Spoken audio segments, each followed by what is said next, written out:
इस कार्यक्रम के पुण्यार्चक हैं स्वर्गीय श्री माणिकचंद जी बाजे एवं धर्म पत्नी श्रीमती मोहिनी देवी, कुचामन सिटी, अहमदाबाद की स्मृति में। पुत्र एवं पुत्रवधू श्री पारस जैन बज, श्रीमती कुसुम जैन बज, श्री प्रतीक जैन, श्रीमती श्वेता जैन, पौत्री सनाया, पौत्र कयान, श्री पराग जैन, श्रीमती मेघा जैन, पौत्र आरव, रिद्यान एवं समस्त बज परिवार, अहमदाबाद।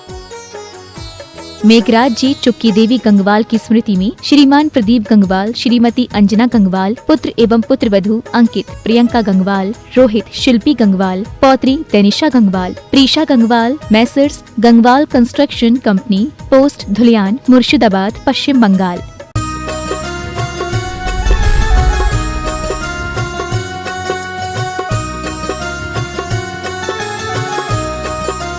जय बोलिए देवाधिदेव 1008 श्री चंद्र प्रभु भगवान की जय जय जय।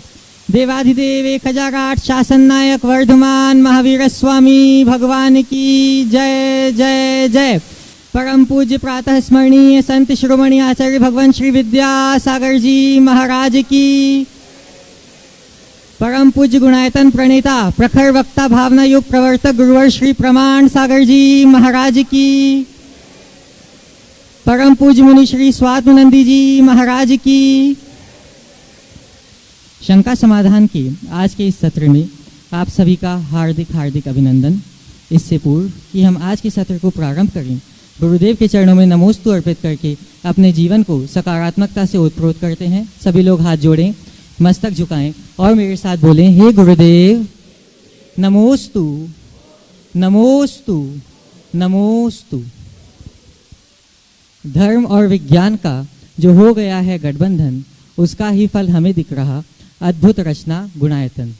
बंधुओं, गुणायतन वह कृति होगी जो परम पूज्य गुरुदेव के आशीर्वाद और मार्गदर्शन में निर्मित होने जा रही है, जहां आकर आप और आपकी पीढ़ियां चढ़ पाएंगी मोक्ष महल की सीढ़ियां, खुलेगी मोह की बेड़ियां और झड़ेगी ज्ञान की झड़ियां।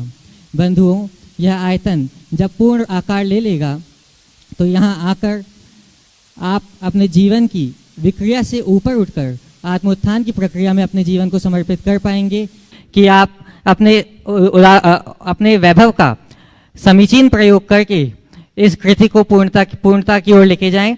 आज भी कुछ लोग गुणायतन से जुड़े हैं, मैं उनके नाम का उद्घोष करूंगा और ये अपेक्षा रखूंगा कि आप सभी करतल ध्वनियों से उनको प्रोत्साहित अवश्य करेंगे।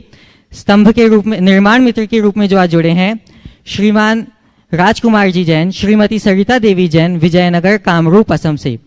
वे अगर यहाँ उपस्थित है तो आए और पूज्य गुरुदेव के चरणों में नमोस्तु निवेदित करें। वे अगर यहाँ हैं तो आए और पूज्य गुरुदेव के चरणों में नमोस्तु निवेदित करें। नहीं, स्तंभ के रूप में जुड़े हैं स्वर्गीय दीपचंद जी, गुणमाला, अजय, अनामिका, दिव्यम, आरना सेठी, सूरत से। करतल ध्वनियों से इनका अभिवादन करें। वे अगर यहाँ उपस्थित है तो वे आए और इनके सम्मान के लिए मैं आमंत्रित करूंगा श्रीमती अर्चना जी बेनाडा, कोलकाता से। सूत्रधार के रूप में जुड़े हैं श्री विमल जी बजाज, धर्म पत्नी श्रीमती कुसुम जी बजाज, गौरव अविधा जी बजाज, सौरभ प्रक्रिया जी, प्रियंका जी बजाज, तविशी जी, प्रातिभ जी, तक्ष जी, सुप्रभ जी बजाज, उज्जैन से। करतल ध्वनियों से इनको प्रोत्साहित करें।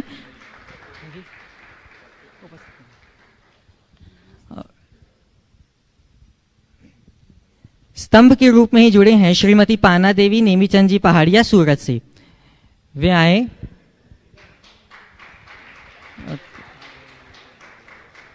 श्रीमती पाना देवी, नेमीचंद जी पहाड़िया, सूरत से वे यहाँ आए और पूज्य गुरुदेव के चरणों में नमोस्तु निवेदित करें और इनके सम्मान के लिए मैं आमंत्रित करना चाहूंगा श्रीमान अनिल जी अमिता जी, दुर्गापुर से।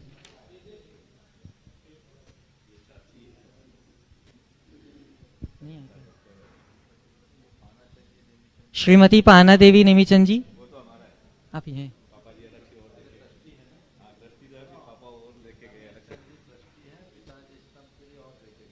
अच्छा, श्रीमान रमेश चंद जी ट्रस्टी हैं, लेकिन उनके पिताजी स्तंभ के रूप में और देखे गए हैं, तो इनके लिए करतल ध्वनियों से इनका अभिवादन करें।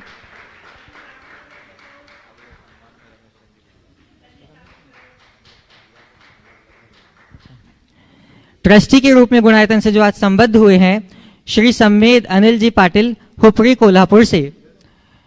और वे आएं और पूज्य गुरुदेव के चरणों में नमोस्तु निवेदित करें। और इनके सम्मान के लिए मैं आमंत्रित करूंगा श्रीमान रमेश चंद जी पहाड़िया एवं श्री NLG जैन कोषाध्यक्ष गुणायतन।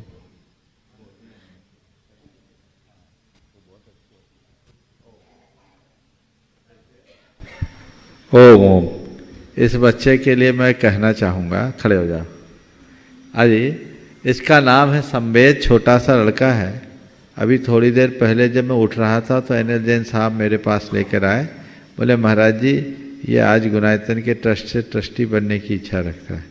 मैंने इसकी शक्ल देखी, हम बोले बेटा तू इतना छोटा सा कर लेगा? घर में पूछ के आया? बोला महाराज जी कोई चिंता नहीं, पूरा बिजनेस मैं देखता हूँ और एक बहुत अच्छे बिजनेस के संचालन के साथ। सबसे बड़ी बात यह कि इसके हृदय में उदारता है। बोला मैं सोच के तो आया था स्तंभ बनने का, पर यहाँ आने के बाद मेरे ट्रस्टी के भाव हो गए। मैं आशीर्वाद देता हूँ बेटा, आज ट्रस्टी बना है, कल शिरोमणि बनेगा और पूरे समाज में शिरोमणि का भाव रखेगा। ये समाज का एक सकारात्मक परिवर्तन का लक्षण है। एक 23 साल का बच्चा आज अपने व्यापार में आगे बढ़ते हुए यदि दान के संस्कार में आगे बढ़ता है तो इसी से हमारी संस्कृति का भविष्य उज्जवल होगा। बहुत बहुत आशीर्वाद। आ जाओ रमेश।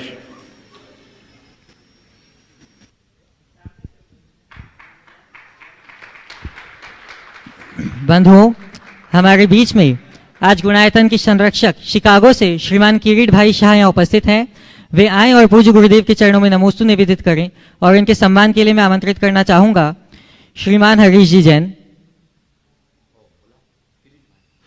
श्रीमान किरीट भाई शाह शिकागो से,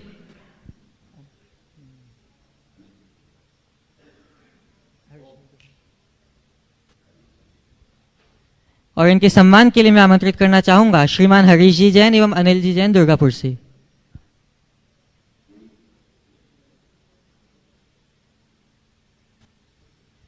इसके बाद प्रथम प्रश्न के लिए मैं आमंत्रित करना चाहूंगा सुनील जी निशा जी छाबड़ा कोडरमा से।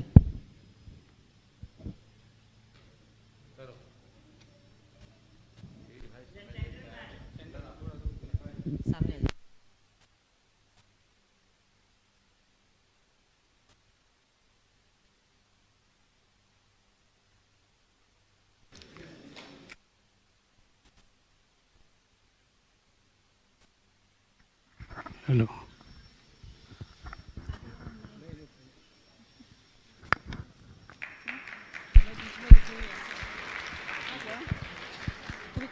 अपना प्रश्न प्रस्तुत करेंगे श्रीमान सुनील जी निशा जी छाबड़ा कोडरमा से और आपके बाद तैयार रहेंगी ब्रह्मचारिणी बहन डॉक्टर मीना दीदी।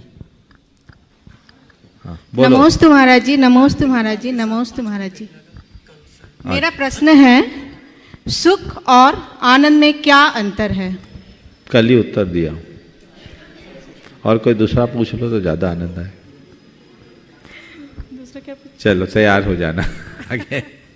बहुत मुश्किल होती है, लोग बहुत खोज के सवाल लाते हैं और मैं हवा निकाल देता हूँ। महाराज जी कुछ तो जवाब दे दीजिए। बोल तो दिया महाराज ने, जो बोला उत्तर नहीं दिया तो भी खुश रहने का नाम आनंद है, और उत्तर मिलने के बाद खुश होने का नाम खुशी।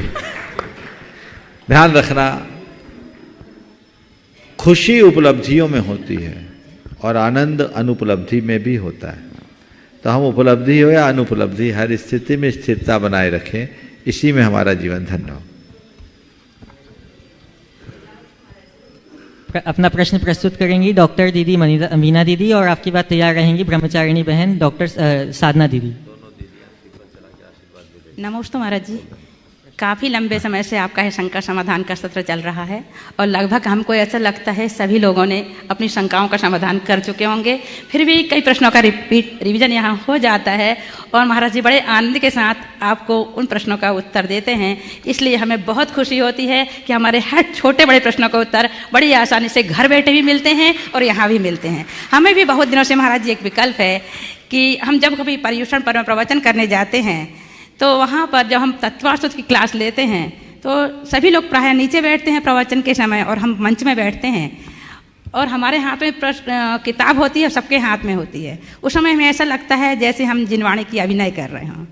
तो क्या देखो, व्यासपीठ पे बैठने के लिए तो ऊपर बैठना ही पड़ेगा, समझ गए? वहाँ अभिनय नहीं है, जिनवानी की प्रभावना है, इसलिए इसमें विकल्प नहीं करना। बाकी समय में ये सवाल मैंने एक बार गुरुदेव से पूछा था कि हम लोग भी पढ़ाते हैं, संयोग से मुझे ऐलक अवस्था से पढ़ाने का मौका मिला संघ में। जब मैं ऐलक था, ऐलक क्या क्षुल्लक था, तभी गुरुदेव ने मुझे संघ में कुछ महाराजों को 24 ठाना और तत्वार सूत्र पढ़ाने के लिए कहा था। ऐलक क्षुल्लक जी थे, ब्रह्मचारी लोग थे। तो मेरे मन में यही विकल्प आया कि मुझे ऊपर बिठाते हैं, सब लोग नीचे रहते हैं। तो आचार्य श्री ने कहा ये व्यास पीठ की गरिमा है, तो हमें उसे देखना चाहिए। हाँ। अपना प्रश्न प्रस्तुत करेंगी ब्रह्मचारिणी बहन साधना दीदी, और आपकी बात तैयार रहेंगे श्रीमान शरद जी जैन सांध्य महालक्ष्मी से। इंदौर आश्रम की सभी दीदियों की तरफ से बारंबार नमोस्तु नमोस्तु नमोस्तु महाराज जी। हमारा प्रश्न है कि जो स्टील की बोतल आती है उसमें गर्म पानी रखते हैं, क्या स्टील की जो बोतल आती है उस पर गर्म पानी रखते हैं और दूसरे दिन वही एकदम गर्म पानी निकलता है, तो उसकी मर्यादा कितनी होती है? मर्यादा कितनी होती, लेने योग्य है या नहीं? देखो, स्टील के पानी को गर्म रखो 1 हफ्ता, क्या उसका स्वाद एक सा रहेगा? गर्म तो रह सकता है, पर स्वाद बोलो। तो आप एक बार ध्यान दे दो, फिर मर्यादा का पाठ पढ़ देना। स्वाद बिगड़ेगा, क्योंकि पानी का एक स्वभाव अपने स्रोत से हटते ही सड़ना शुरू करता है। इसलिए इसकी मर्यादा को देखते हुए 24 घंटे के कई 24 घंटा निकालना ठीक नहीं है। नहीं तो एक ही पानी को रोज रोज गर्म कर करके हम करते रहें तो उचित नहीं है, प्रमाद का दोष लगता है। इससे बचना चाहिए। हमारी जो 24 घंटे की मर्यादा है, हमको उसके अनुरूप ही अपनी क्रिया करनी चाहिए, और उतना ही पानी भर के गर्म रखना चाहिए जो 24 घंटे में खप जाए। मैं चाहूंगा कि दोनों आदरणीय दीदी पूज्य गुरुदेव के चरणों में श्रीफल निवेदित करके नमोस्तु निवेदित करें, श्रीफल अर्पित करके नमोस्तु निवेदित करें। और आपके बाद प्रश्न के लिए तैयार रहेंगे श्रीमान शरद जी जैन सांध्य महालक्ष्मी से, और शरद जी के बाद तैयार रहेंगे श्रीमान अनिल जी अमिता जी दुर्गापुर से। नमोस्तु गुरुवर। कुछ तीर्थों के नाम ले रहा हूँ, गिरनार जी, उदयगिरी, खंडगिरी, मंदारगिरी, पावागढ़ आदि।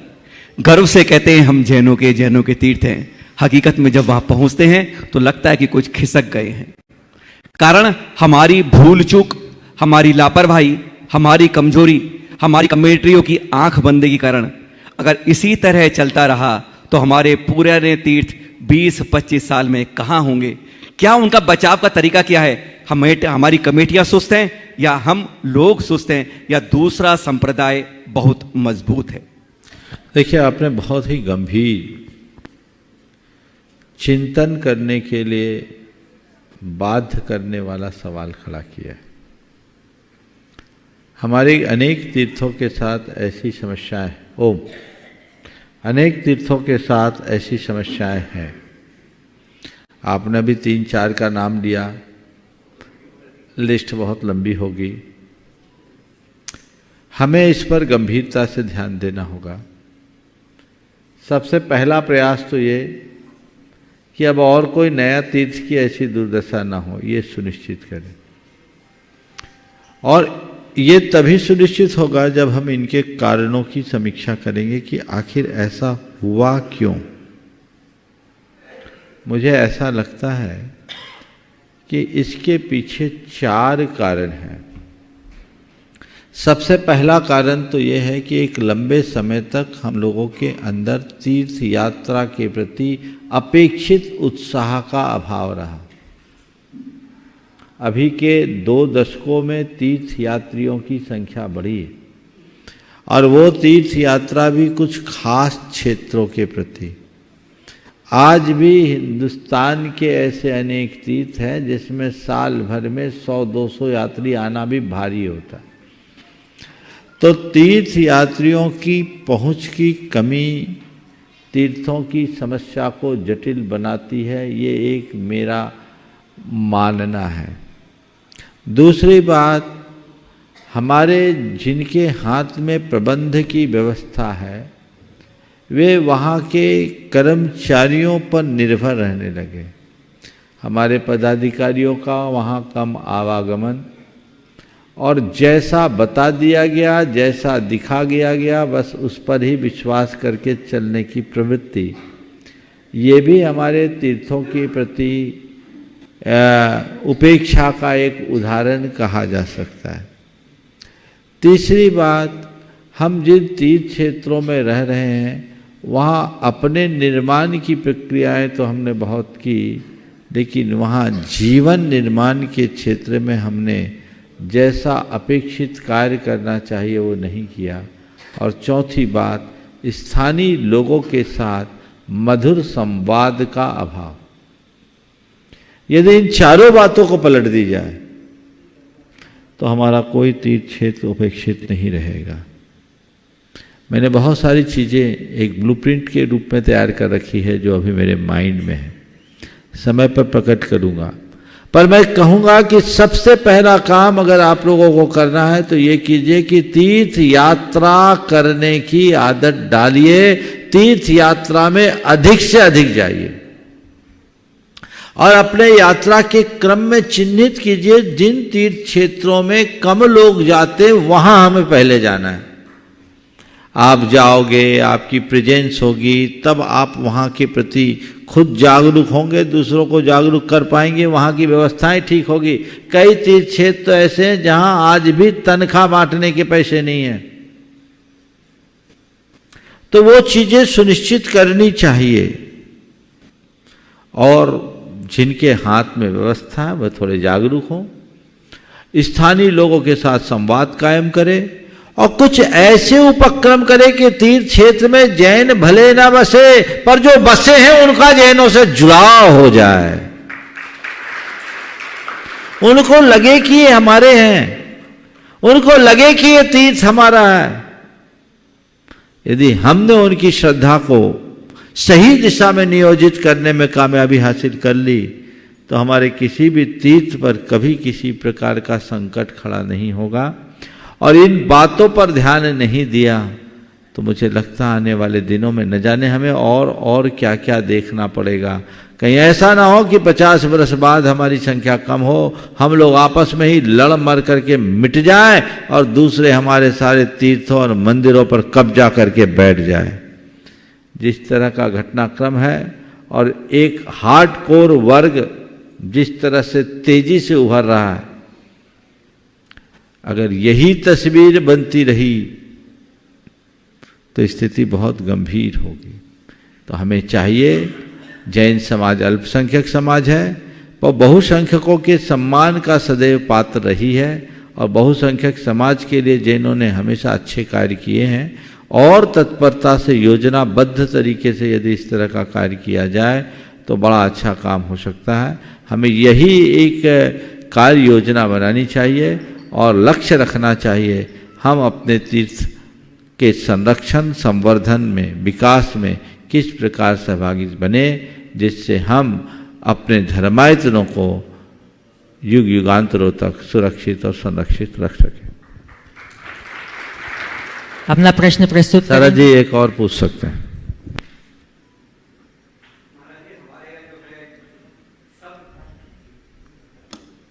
जैन बड़े गर्व होकर कहते हैं महाराज जी हम 1 करोड़, 1.5 करोड़, 2 करोड़ हैं, पर जब बात आती है सरकारी आंकड़ा ही महत्व होता है। 44,51,753 सरकार कहती है और शायद इस बार जो गिनती होगी अगले साल शायद वह और कम हो जाए, तो इसमें कोई हैरानगी नहीं होनी चाहिए।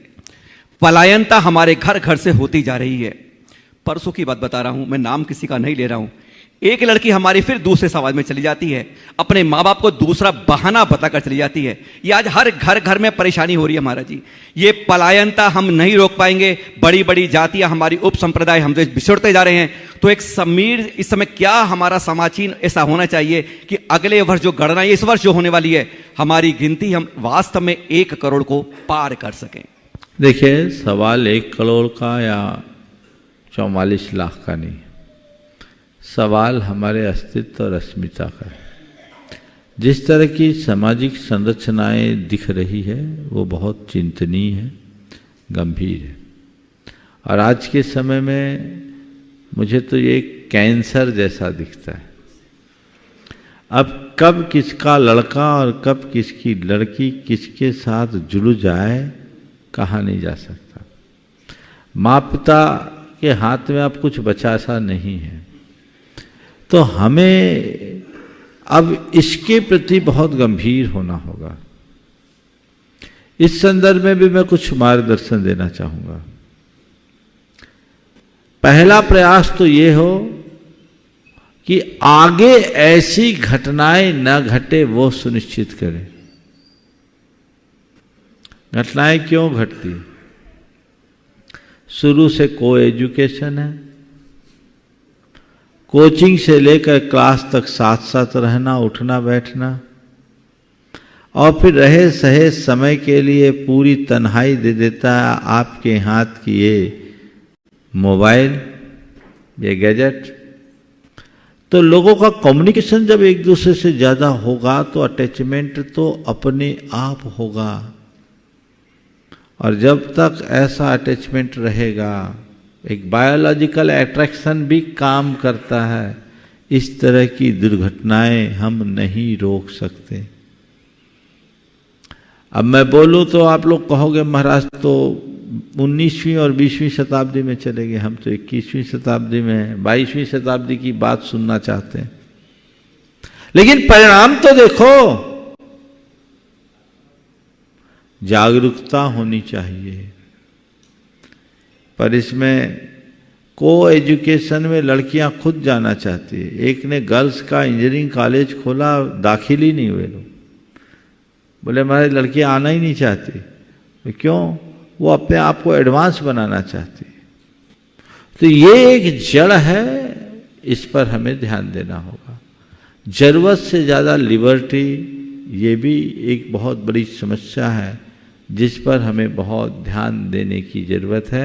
यदि यही स्थितियां बनी रही तो आने वाले दिनों में कुछ भी हो सकता है। माता पिता का बच्चों से सही संवाद और स्नेह का अभाव होना, ये भी एक इसका बड़ा कारण है। आजकल माँ बाप को अपने बच्चों से फुर्सत ही नहीं है। अगर थोड़ी बहुत बात भी हुई है तो बात कुछ नहीं, हिदायतें या डांट डपट, इसके अलावा कुछ नहीं। उनसे उनका अंतर का टच होना चाहिए। और माँ बाप को अपने बच्चों के साथ ऐसा व्यवहार रखना चाहिए कि माँ बाप से बच्चे प्यार करें, फिर उन्हें किसी और के प्यार की जरूरत ही न पड़े। लेकिन वो नहीं मिलता, इसलिए भटकाव होता है। और फिर चौथा, आज का पूरा माहौल ही ऐसा हो गया। अब तो फ्रेंड नहीं है, बॉयफ्रेंड और गर्लफ्रेंड चाहिए। फ्रेंड में कोई दिक्कत नहीं है, गर्ल और बॉय आ गई ना तो यही गड़बड़ है। तो इस सोच को बदलने के लिए क्या करना है? पढ़ना लिखना बंद नहीं करा सकते। हम बच्चों और बच्चियों को जीवन के प्रारंभिक दौर में ही अपने जीवन की सीमा रेखा का बोध करा दें। ये मेरे जीवन की बाउंड्री लाइन है, लक्ष्मण रेखा है, सुरक्षा कवच है, इससे बाहर मुझे कहीं जाना ही नहीं। मेरे पास बच्चे आते हैं, मैं उनको 7 संकल्प दिलाता हूं और उन संकल्पों से बंधे सैकड़ों बच्चे आज अपने आप को सुरक्षित महसूस करते हैं। गुरुजनों के पास बच्चों को ले जाओ, उन्हें उनके जीवन की सीमा रेखा का बोध कराओ और बच्चों के हृदय में धर्म मर्यादा, कुल मर्यादा, परिवार का गौरव, इन सब का बोध जगाओ। अगर ये जग जाए तो बच्चे फिर कभी भटकते नहीं।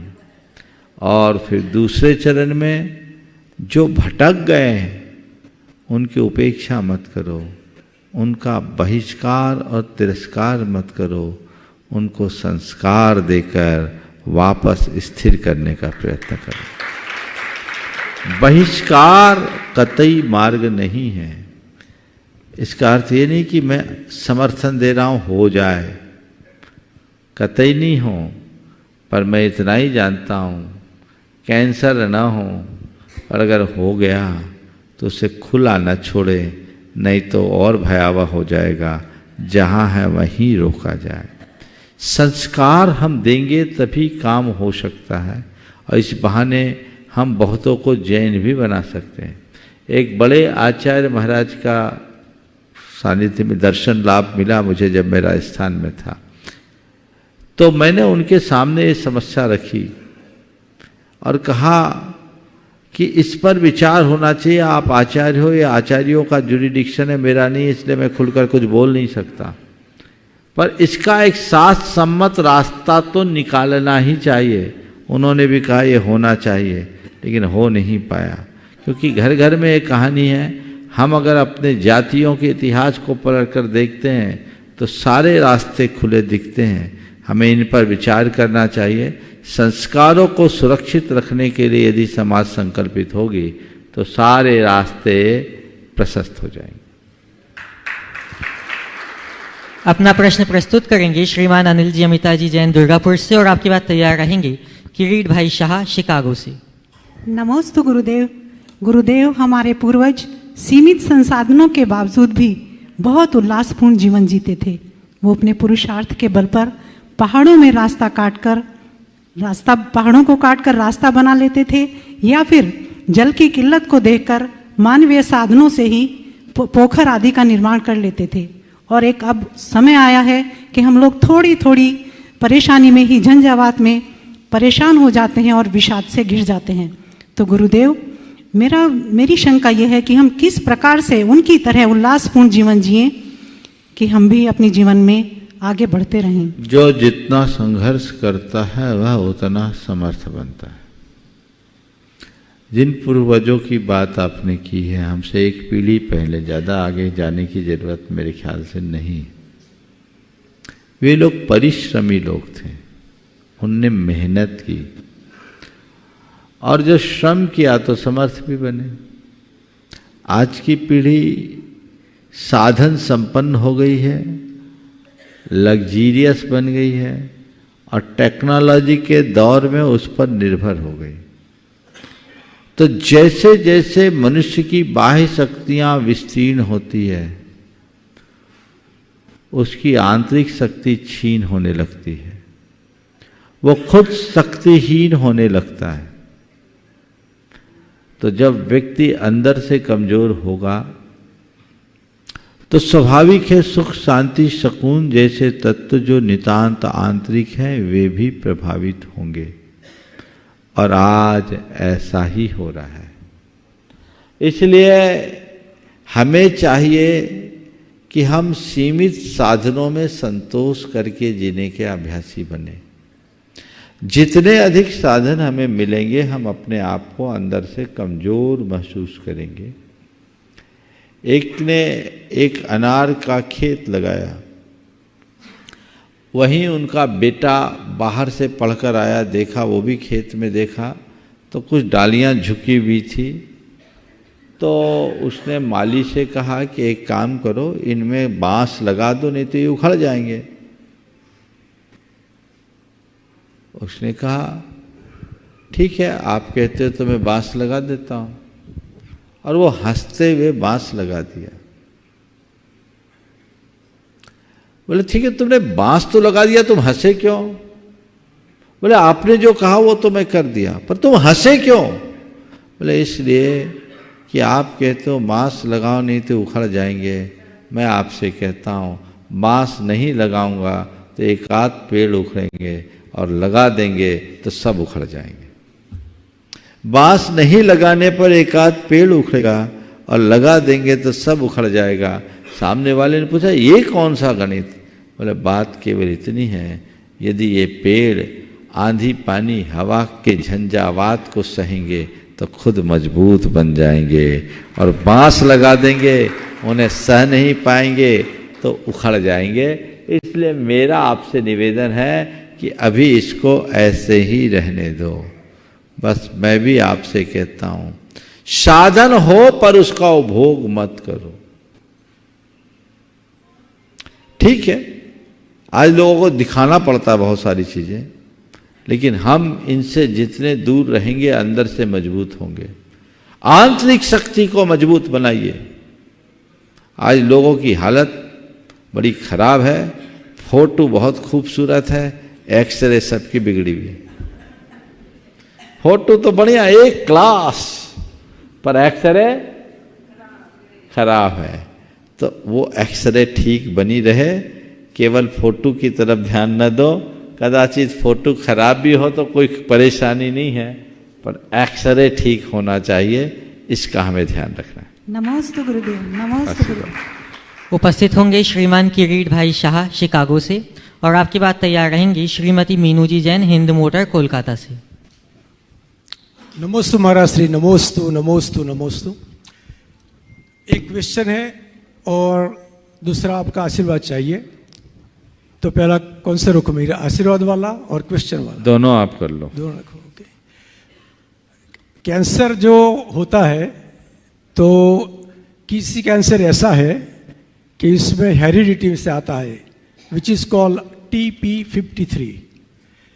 तो उसके लिए रिसर्च चल रही है। मैंने बहुत इंक्वायरी की, तो there are 14 countries, 14 country involve है और बड़ी रिसर्च चल रही है। तो आपका आशीर्वाद चाहिए कि वो सुंदर उसमें सफलता मिले।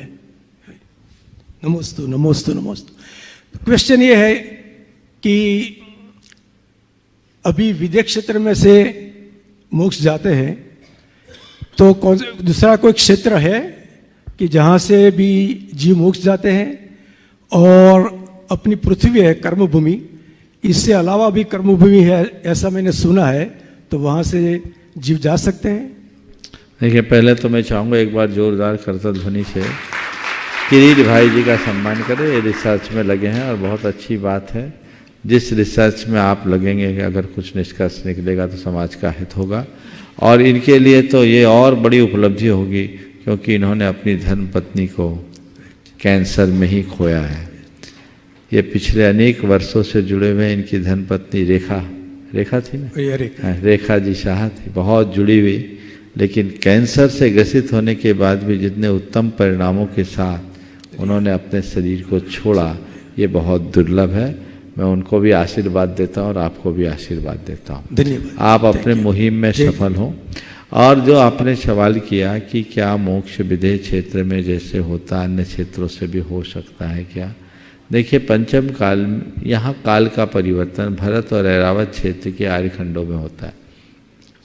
भरत और ऐरावत क्षेत्र के जो विद्याधरों की श्रेणियाँ हैं, वहाँ से आज भी मोक्ष हो सकता है। अगर कोई विदेह क्षेत्र के मुनिराज घूमते हुए भरत क्षेत्र में आ जाएं, कहीं भी ध्यान लगाएं, सम्मेद शिखर जी में भी बैठे तो यहाँ से मोक्ष हो सकता है, पर यहाँ जन्म लेने वालों का मोक्ष नहीं होगा, ऐसा समझ। नमोस्तु नमोस्तु नमोस्तु। अपना प्रश्न प्रस्तुत करेंगी श्रीमती मीनू जी जैन हिंद मोटर कोलकाता, और आपकी बात तैयार रहेंगी श्रीमती नीतू पहाड़िया सूरत से। नमोस्तु महाराज जी, नमोस्तु महाराज जी, नमोस्तु महाराज जी। कहते हैं सोच का प्रभाव मन पर होता है, मन का प्रभाव तन पर होता है, तन और मन दोनों का प्रभाव सारे जीवन पर होता है। हम अपने जीवन में क्या करें कि तन और मन दोनों को से स्वस्थ बने रहे? तन और मन से स्वस्थ रहने के लिए अपनी सोच को बदलो, और सोच को बदलने के लिए कुछ मत करो, नियमित भावना योग करो। भाव से सोच, सोच से प्रवृत्ति, प्रवृत्ति से चरित्र, और चरित्र से व्यक्तित्व बनता है। तो हम अपनी भावधारा को बदलने का अभ्यास करें। नमस्ते महाराज। अगला उपस्थित होंगी श्रीमती नीतू जी पहाड़िया सूरत से, और आपकी बात तैयार रहेंगी शीतल जी जैन कोलकाता से। नमोस्तु महाराज जी, नमोस्तु नमोस्तु नमोस्तु। महाराज जी, मेरा प्रश्न है, महावीर भगवान मोक्ष गए और गौतम गंधर को केवल ज्ञान हुआ, तब से हम दीपावली मनाते हैं। बट मैंने ये भी सुना है मुनीश्वरनाथ भगवान के समय रामचंद्र जी वनवास से लौटे थे, तब उस खुशी में दीपावली मनाई जाती थी। तो क्या हम दीपावली महावीर भगवान मोक्ष गए तब से मनाते हैं या पहले से हम मनाते थे? अरे जैनी तो हमेशा दिवाली की बात करते हैं। हम तो सोचते भगवान आदिनाथ के दिन भी दीपावली मनी होगी। जिस दिन भगवान ऋषभदेव का पहला आहार हुआ, पूरे दुनिया में दिवाली मनी। रामचंद्र जी लौट कर आए होंगे तो निश्चित सारे जैन जनता भी हर्षित हुई होगी और दिवाली मनाई होगी। यहाँ तो हर रोज दिवाली है। घर घर में खुशहाली है, आप लोग बोलते हैं ना, तो सुक्ति को चरितार्थ करें। नमस्ते महाराज। उपस्थित होंगे श्रीमती शीतल जी जैन कोलकाता से, और आपकी बात तैयार रहेंगी सरोज जी बाकलीवाल सूरत से। नमोस्तु महाराज जी, नमोस्तु नमोस्तु। महाराज जी, जब कोई व्यक्ति हर समय अपनी ही बात को सही कहता है, बोलने से कोई फायदा नहीं, बोलते ही विवाद होगा, तो चुप रहना उचित समझते हैं। फिर जब संवाद खत्म हो जाता है तब दूरियां बढ़ जाती है। तो कभी कभी ऐसा लगता है जितना सहन करोगे लोग तुम्हें उतना ही दबाएंगे। तो सहना शक्ति है या कमजोरी, क्या सही है? देखिए, मेरा तो ये कहना है, जब कोई सुनता नहीं है तो सुनाने की आदत बंद करने में ही सार है, और किसी को सुनाने की ज़्यादा आदत है तो सुन लेने में समझदारी है। समझ गया? आपने जो सवाल किया है, ऐसी घटना एक बहन के साथ घटी। उनके पति, औरों के पति तो फिर भी ठीक, अपनी धर्मपत्नी से कभी सीधी मुंह बात नहीं करते। जब बोले टेढ़े लहजे में और हल्के शब्दों में। एक दिन उनकी एक सहेली ने मुझसे कहा कि महाराज जी, ये बहुत दुखी है और इनके पति हैं, इनसे कभी अच्छे से बात नहीं करते सिवाय गाली गलौज के। मैं उसकी तरफ देखा तो वो रोने लगी। मैंने पूछा, ये बताओ फिर तुम क्या करते हो? महाराज, कोई उपाय नहीं है, सहना पड़ता है। मैंने कहा, तुम सहती हो ना, इसलिए दुखी हो। तो महाराज क्या करूं, प्रतिकार करूं? मैंने कहा नहीं, प्रतिकार मत करो, स्वीकार करो, सुखी हो जाओ। सहती हो इसलिए दुखी हो, स्वीकार लो। प्रतिकार करोगे तो और ज्यादा दुखी होगे, स्वीकार लो तो ठीक होगा। महाराज मतलब क्या? हमने कहा, संयोग से जिस जगह में था वहां एक पागल घूमता था, और वो पागल बहुत उठपटांग बोलता था। सड़क चलते कोई चले, हम लोग भी जब कोई गुजरे तो उसका रेडियो चालू रहता था। मैंने कहा, रास्ते में तुम्हें वो पागल कभी मिला? बोले हाँ महाराज, अक्सर मिलता है। तो मैंने कहा, वो क्या बोलता? बोले गंदी गंदी गालियां देता है। बोले तुम्हारे पति भी ऐसे ही बोलते हैं क्या? नहीं महाराज, वैसे तो नहीं बोलते, पर गंदी बोलते हैं। बोले ठीक है, तो पागल ने कभी तुम्हें गालियां दिया? बोले मैं सबको देता, मुझे भी देता, आज भी दिया था। तो बोले पागल की बात को तुम लेकर के चुपचाप क्यों सह ली? उसके लिए तो नहीं बोल रही कि मुझे सहना पड़ता है। बोले महाराज, उसके लिए क्या करे, वो तो पागल है। उसके लिए मैं क्या बोलूं, वो तो पागल है। तो मैंने कहा, जो पति अपनी धर्म पत्नी से ढंग से बात ना करे वो समझदार कहां, पागल है। इतना तो एक्सेप्ट करना है। ये सोचो अभी पगलाया हुआ है, थोड़ा खिसका हुआ है, स्क्रू ढीला हो गया है, हो जाएगा ठीक, चलो। अगर इतनी सी सोच अंदर आ जाए तो द्वंद्व आनंद में बदल जाएगा। गैर की बातें फिर भी हम स्वीकार लें, लेकिन अपने अंदर की गुत्थियां खोलना बहुत कठिन होता है। इसलिए सहना पड़ता है वो कमजोर है, और जो सह लेता है वो समर्थ है। सहो न कहो, सही परीक्षा यही, आपे में रहो। ये गुरुदेव का हाइकू है। सहो न कहो, सही परीक्षा यही, आपे में रहो, अपने आत्मा में रहो। तो वो दृष्टि यदि अंदर विकसित हो जाए तो हमारे जीवन का कायाकल्प हो जाए। नमोस्तु महाराज। अपना प्रश्न प्रस्तुत करेंगी श्रीमती सरोज जी बाकलीवाल सूरत से, और आपकी बात तैयार रहेंगे श्रीमान NLG जैन कोषाध्यक्ष गुणायतन। नमोस्तु महाराज जी, नमोस्तु महाराज जी, नमोस्तु महाराज जी। महाराज जी, जब हम सिद्ध क्षेत्र तीर्थ क्षेत्र आते हैं, जैसे समय शिखर जी को लीजिए, तो हमारी इच्छा होती है कि हम वंदना भी करें और भगवान के दर्शन, मंदिरों में भी जाएं और साधु संतों को भी आहार भी दें। समय के अभाव के कारण हम डोली से शारीरिक कमजोरी के कारण डोली से वंदना भी कर लेते हैं और ऑटो रिक्शा से मंदिरों के दर्शन भी करते हैं और फिर मन में एक जुनून रहता है कि साधु संतों को आहार भी दें और हमें पता भी नहीं रहता किसका चौका है, क्या दे रहे हैं, क्या कर रहे हैं। बस एक लाइन लगा के हम लोग आहार देना चाहते हैं और आहार दे देते हैं। फिर बोलते हैं हमने इतने साधुओं को आहार दिया, आज तीर्थ वंदना भी कर ली और मंदिरों के दर्शन भी करें। ये कहाँ तक उचित है महाराज श्री? आप लोग सब शॉर्टकट में करना चाहते हैं। एक आजकल जमाना पैकेज का है ना, तो सिंगल पैकेज में सब हो जाए, पर जैसा आप लोग करते हो पुण्य भी उतना ही पैकेज का होता है। मैं कहता हूँ पैकेज थोड़ा बड़ा बनाओ।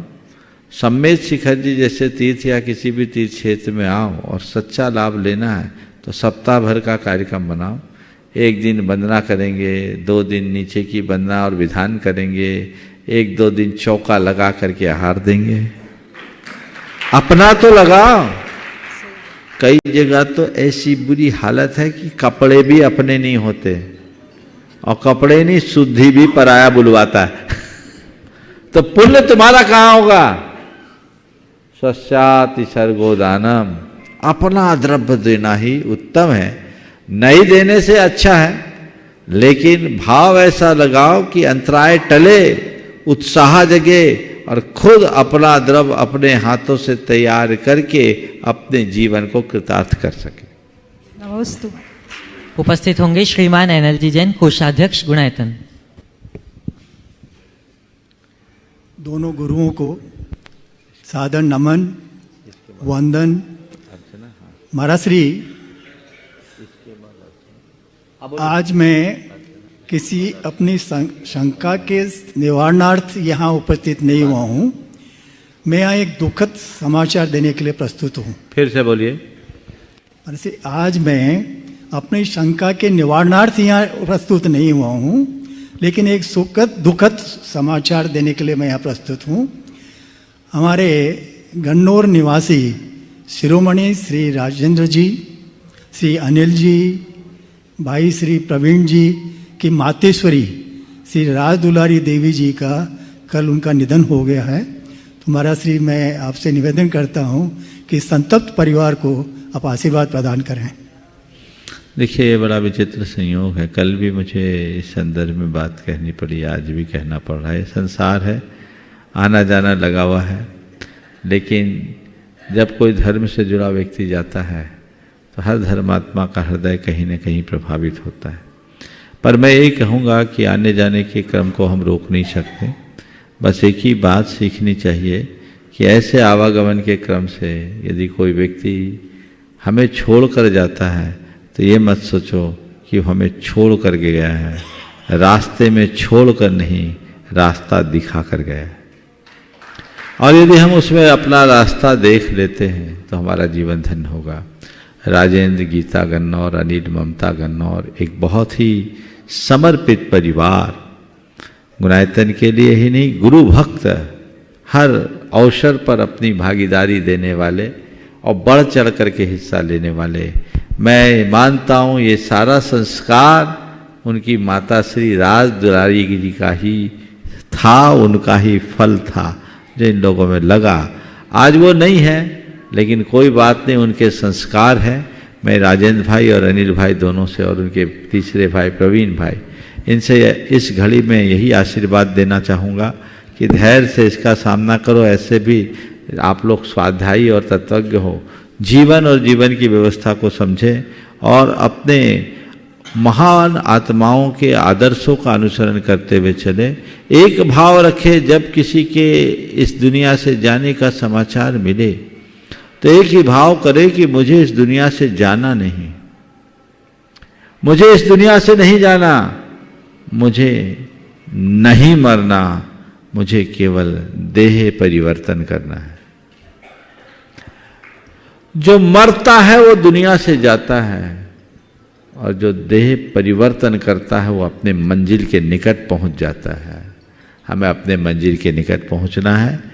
ऐसी भावना हमेशा हो कि मेरा मरण समाधि से हो, मैं अस्पतालों में न जाऊं। राज दुलारी जी, आपने अभी जानकारी मुझे दी, निश्चित एक बड़ी धर्मात्मा महिला थी। उनके धर्म के संस्कार उनके साथ गए हैं और वो जहाँ भी गई होंगी निश्चित सदगति के पात्र होगी। परिवार ऐसी घड़ी में शांति रखे और अपने जीवन का पथ प्रशस्त करे, यही मेरा उनके लिए आशीर्वाद। गुरुदेव, प्रामाणिक समूह आपके चरणों में एक निवेदन और प्रश्न के साथ आज उपस्थित हुआ है। नमोस्तु गुरुदेव, आपके आशीर्वाद से प्रारंभ हुई प्रामाणिक पाठशाला 2 वर्ष की अपार सफलता के बाद ऑनलाइन पाठशाला के तीसरे वर्ष में प्रवेश करने जा रही है। 9 फरवरी को आगे की सभी जानकारी देने के लिए अभिभावक, शिक्षक और बच्चों के लिए ओरिएंटेशन प्रोग्राम रखा गया है। पाठशाला में बच्चों को धर्म के साथ साथ रियल लाइफ में काम आने वाले कंसेप्ट भी खेल खेल में सिखाए जाते हैं, जिसका परिणाम बहुत अच्छे से बच्चों में देखा जा रहा है। ऑनलाइन पाठशाला के साथ आज हमारे साथ अलग अलग शहरों में 60+ रजिस्टर्ड ऑफलाइन पाठशालाएं भी चल रही है। इस मंच के माध्यम से हमारा एक करबद्ध निवेदन है कि कोई ऐसे क्षेत्र में हो जिनके ज्ञान का उपयोग हम बच्चों के लिए कर सकते हैं, जैसे स्पेस, साइंस, मेडिकल, आयुर्वेद, लेखक, आर्कियोलॉजी, तो हमसे अवश्य संपर्क करें। महाराज श्री, हमारा प्रश्न ये है कि एक ऐसा जैन प्लेटफॉर्म हो जहां बच्चों के लिए सभी क्षेत्र के जानकार व्यक्तियों का मार्गदर्शन मिल पाए और जैन धर्म के प्रति रुचि भी बढ़ पाए, इसके बारे में आपका मार्गदर्शन चाहिए। नमोस्तु गुरुदेव, आपके मंगल आशीर्वाद की प्रतीक्षा में। देखिए, पहले तो मैं पूरे प्रामाणिक समूह के कार्यकर्ताओं को बहुत बहुत आशीर्वाद देना चाहूँगा। आज भी कुछ बहनें यहाँ हैं, शीतल और जो लोग प्रामाणिक समूह के लिए काम करते हैं, थोड़ा खड़े हो जाएं। और बहुत तत्परता के साथ ये पूरी टीम लग करके काम कर रही है। NRI पाठशाला एक बहुत बड़ी क्रांति कर रही है, जो पूरे देश में नहीं, देश से बाहर अच्छा काम कर रही है। प्रामाणिक समूह की भारत में भी जो पाठशाला ऑनलाइन चलती है, उसमें भी बच्चों का बहुत अच्छा रुझान देखने को मिलता है। और जितने अच्छी टेक्नोलॉजी का प्रयोग करके ये लोग पढ़ा रहे हैं, उससे बच्चों की एक अलग प्रकार की अभिरुचि जगी है। मुझे जो जानकारी मिली, 62 पाठशालाओं ने अपने आप को प्रामाणिक पाठशाला के साथ रजिस्टर्ड किया है, और भी अभी हो सकते हैं। और मैं कहूँगा सभी लोग अपनी पाठशालाओं को अगर इनके साथ संबद्ध कर ले तो टेक्नोलॉजी के साथ बहुत अच्छा ज्ञान प्राप्त कर सकते हैं, और ये हम सबके जीवन के लिए एक बड़ी उपलब्धि बन सकती है। जहाँ तक सुझाव का है कि एक ऐसा प्लेटफार्म हो जहाँ हर विषय के विशेषज्ञ हों, बहुत अच्छा सुझाव है और ऐसा कार्य होना चाहिए। और मैं चाहूँगा जो लोग इस कार्यक्रम को देख और सुन रहे हैं, वे इस दिशा में प्रयास करें, सार्थक पहल करें। और यदि ऐसी कोई पहल होती है तो प्रामाणिक समूह इस अभियान को गति देने में अपनी भूमिका निभा सकता है। उसके लिए जो भी व्यवस्थाएं हैं, अभी तक गुणायतन का ही एक प्रकल्प है प्रामाणिक समूह, और उसके लिए मैं चाहूँगा गुणायतन भी तत्परता से लगे। प्रामाणिक समूह का मूल उद्देश्य यही है और उस उद्देश्य की पूर्ति के लिए आगे बढ़ते रहना चाहिए। हमारे बीच में परम पूज्य मुनिश्री स्वात्मानंदी जी महाराज यहाँ उपस्थित विराजमान हैं। मैं उनके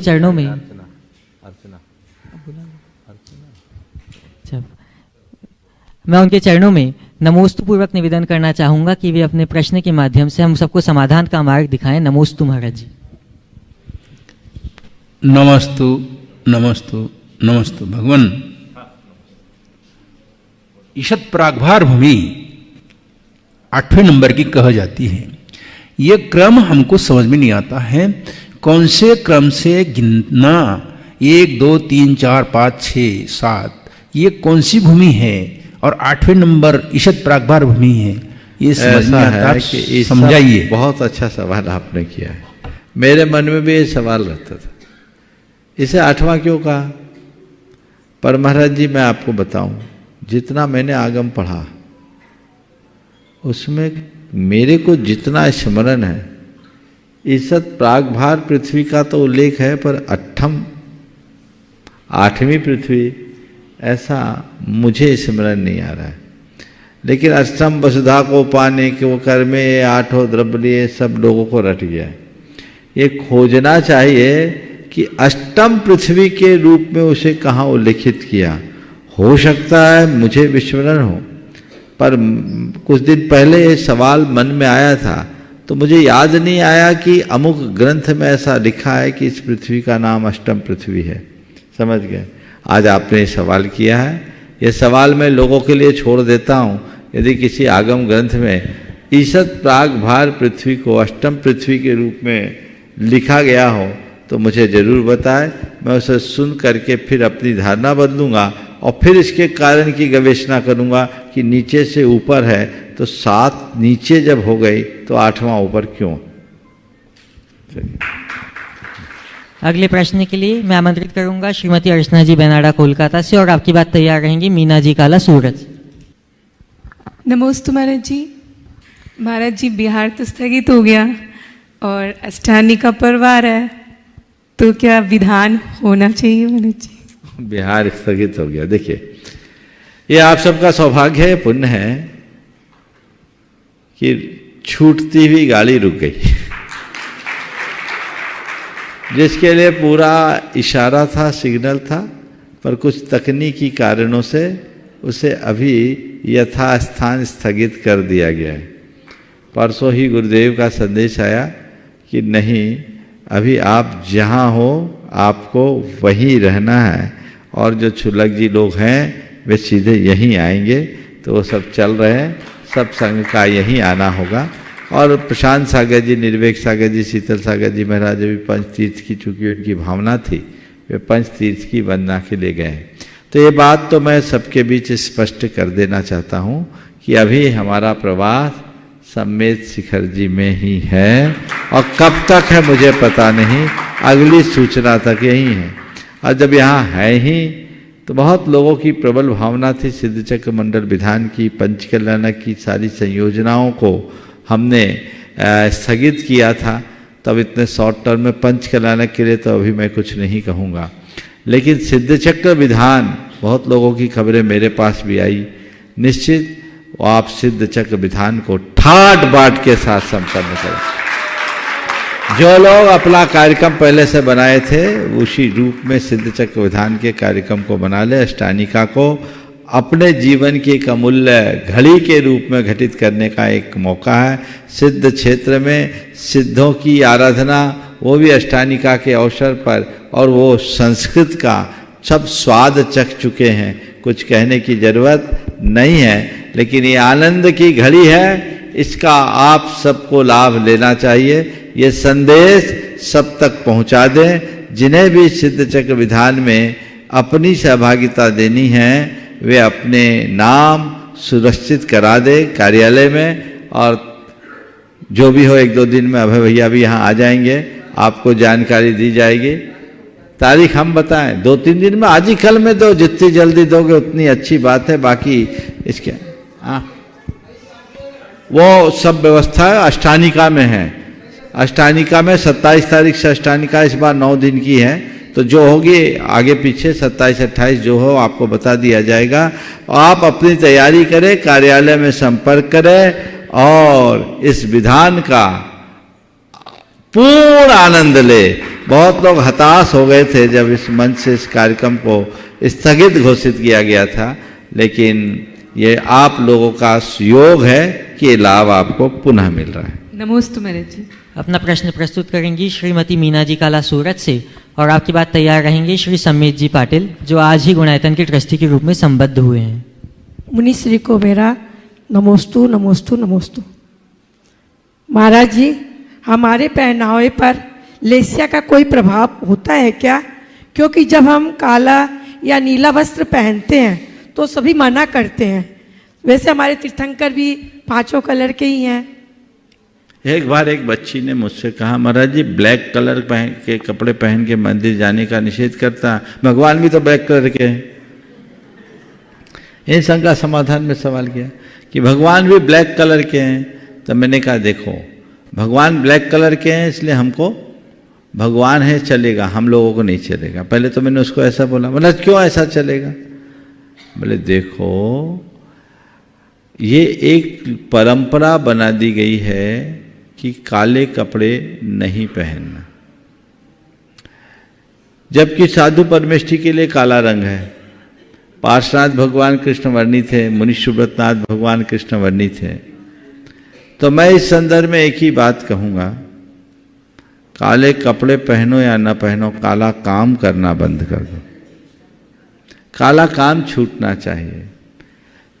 डार्क और भड़कीले वस्तुओं से हमारे मन पर बड़ा गहरा प्रभाव पड़ता है, इसलिए उनका निषेध किया जाता है। पर अच्छे सात्विक भाव से अगर हम जिनालयों में जाते हैं तो कोई हानि नहीं समझना। नमस्ते। अगला समय नहीं पूछेगा। अगले प्रश्न के लिए मैं आमंत्रित करता हूँ श्री सुरेश कुमार जी दोषी बांसवाड़ा से, और आपके बाद तैयार रहेंगे प्रतिभा अजित जैन जयपुर से। गुरुदेव, ये मेरा न्यायालय से संबंधित प्रश्न है। मैं वर्ष 90 से 2018 तक पब्लिक प्रोसिक्यूटर के पद पर बांसवाड़ा में कार्यरत रहा। उस दौरान 2 डेथ पनिशमेंट हुए।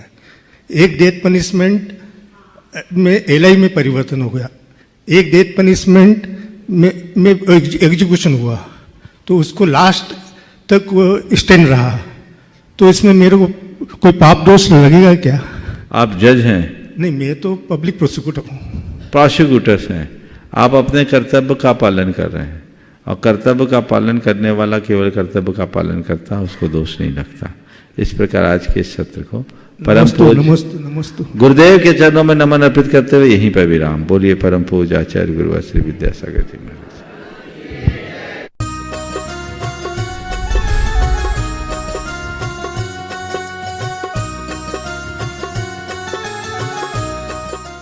इस कार्यक्रम के पुण्यार्चक थे स्वर्गीय श्री माणिकचंद जी बाजे एवं धर्मपत्नी श्रीमती मोहिनी देवी, कुचामन सिटी, अहमदाबाद की स्मृति में पुत्र एवं पुत्रवधू श्री पारस जैन बज, श्रीमती कुसुम जैन बज, श्री प्रतीक जैन, श्रीमती श्वेता जैन, पौत्री सनाया, पौत्र कयान, श्री पराग जैन, श्रीमती मेघा जैन, पौत्र आरव, रिद्यान एवं समस्त बज परिवार अहमदाबाद।